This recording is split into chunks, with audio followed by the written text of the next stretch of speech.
Hey guys, today I'm going to be doing the beauty scenario tag. You're going to learn all about my beauty mistakes, loves, wants, needs. I don't even know. It's just a bunch of random beauty related scenarios. It's a really fun tag. I am going to link below Lily Pebble's video. She started this tag and I've actually met her before at London IMATS and she's so sweet and she makes great beauty videos, so go check her out. I will also link my friend who tagged me, Fleur from Fleur de Force. So be sure to check out the description box below. And now we are going to dive into all of my beauty scenario slash story time. Question number 1, you have to get rid of all of your foundations and you can only keep one drugstore and one high-end. What do you keep? As far as luxury foundation, it's really hard because this is kind of a tie. I love my Genius Gel by Marc Jacobs, but I'm kind of getting really back into the Chanel Vitalumiere Aqua. I'm wearing it today. I really love it. And it's Chanel. Like, you just kind of, not that Marc Jacobs isn't high-end luxury, but when you're like Chanel. I don't really have a favorite drugstore foundation. I am putting a bunch to the test right now because I would like to narrow it down and have a favorite, so I'm working on that. Question number 2. You go for an interview and the lady interviewing you has lipstick on her teeth. Do you approach the subject or ignore it completely?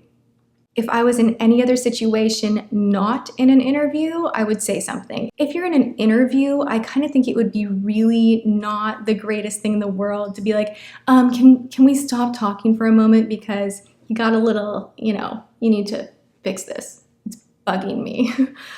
So I think that, yeah, for that situation, I would kind of just let it go, let it be, and hopefully she would see it later on and fix it herself. But any other time, I will gladly tell you that you have crap in your teeth, something in your nose, something on your hair, toilet paper on your shoe, your underwear is showing, you forgot to untuck something or tuck something. Like, I definitely think woman to woman, girl to girl, like, we should definitely look out for each other, just not when you're trying to be hired for a new job. So, number 3. You're not feeling yourself and you need a pick-me-up. Which lipstick do you put on to make yourself feel beautiful? My thing that makes me feel more beautiful when I feel like junk is more lash, more mascara, more eyes. Lips are kind of, I can put on my Aquaphor balm and kind of be like, oh, whatever. But if I want to feel really like I'm pampering myself and I kind of want to, reach for the more luxury item, I definitely reach for my YSL lipsticks when I need to feel very princessy and very pampered by my makeup. Even though, like, my 903C from Wet n Wild, I love it. I love the way it looks. Not exactly the easiest to apply, crappy packaging, not very luxurious. Like this, if you throw it in the purse, you kind of feel like, ooh, I am a pretty princess, and I love it. Very luxe. These are the Rouge Volupte lipsticks from YSL. Creamy, silky, gorgeous luxury item in my collection that I love. Number 4, you go back in time for a day to your teenage years. Let's just skip this question altogether because I do not want to go back to my teenage years. How would you do your hair and makeup differently? Let me just ramble off like quick things about what I did as a teenager that I think just were really bad. Really crunchy crimped hair.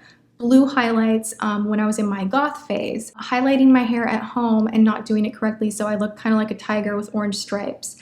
I went through kind of I like to buy guys' clothes and I look really grunge and cool phase. I didn't actually go through any bad makeup phases that I can really remember. I've always been pretty good with my makeup. Like, I think I've always made it look pretty nice. It was more my clothing and my hair. Oh, I also had the mushroom bob. Before straighteners were really popular and you'd go and get a bob and then you'd like round brush it and it'd be kind of flat on the top and then like you look like you're like, I belong in Mario Brothers or something like that. The only thing I really wish I had done differently is used a straightener and not had the mushroom bob thing going on. The bob was fine, this thing not so much. Fashion-wise, we're all gonna explore different things, growing up, and even still, I'm sure 10 years from now I'll look back and I'll be like, what was I thinking? So I don't know that I would really change too much. It kind of, all those weird areas in my teen years kind of helped me to evolve to a place where I feel comfortable with my style. So, yes. You ask your hairdresser for a shoulder-length pixie lot haircut, but they hear you wrong and give you a pixie cut. Do you A, smile, say thank you, leave, call your mom hysterical, B, cry in the chair, things get awkward, or C, complain to the manager and demand a refund. Probably A and C combined. If someone gave me a pixie cut and I didn't give them permission to, I would be traumatized. I do not look good with short hair. I love long hair. I've always loved long hair, like always.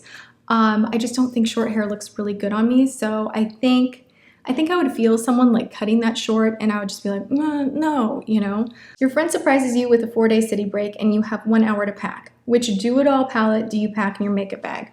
For starters, I can pack in 30 minutes. And a lot. As far as a makeup palette, I would have to say my Cargo Vintage Escape palette. Really, I can get so much use out of that. The highlight colors look great even on the cheekbone. I just really love that palette, but because that's limited and you guys are probably annoyed of me recommending that and you can't go buy it, I would say the Lorac Pro palette is awesome. You've got colors you can put in your brow, you can contour your nose, you can do a little highlighting, you can do your eye makeup, smoky, neutral, just whatever. It's a really great palette. 7, your house has been robbed. Don't worry, everyone is safe, but your beauty stash has been raided. What's the product you really hope is safe? The first thing that comes to mind is that Vintage Escape palette because I would be super, super bummed if I could not replace it. But aside from that, the only thing that I would get really bummed out about is if someone stole my perfume. I know that sounds weird because you could probably go and replace it all, but I have different stories attached to each bottle and who bought it for me and if it was a gift and different times in my life, and it's all kind of displayed, and I love my little perfume collection, so if someone raided that, I would be pretty gosh darn upset. 8, your friend borrows your makeup and returns it in awful condition. Do you A, pretend you haven't noticed, B, ask them to repurchase it, or C, secretly do the same to something of theirs? That's hilarious. That would probably be back in the day, sister revenge. No, I'm just kidding. I think most of my friends would probably offer to buy a new one, or if they broke something, they'd already have a new one. But more often than not, to be honest, even when I loan things out, I'm usually just keep it. It's fine, just keep it. So I don't know. To me, things are just things. Not that I don't appreciate my things, but whenever I'm loaning something to someone, as much as I want it back, I also have it in the back of my mind that something could happen to it and you better get over it right now if you're going to let that person have it and share it with that person, if that makes any sense. I really could just ramble to the camera all day long, you guys. I actually really enjoyed doing these kind of videos. Leave in the comments below. Maybe I can do a Q&A in the future. What questions would you like to know about me, aside from beauty scenarios, just anything. Anything at all, leave it in the comments and I can try and film that soon in the future. I hope you enjoy this. Give a big ol' thumbs up if you did, and I will see you next time. Mwah.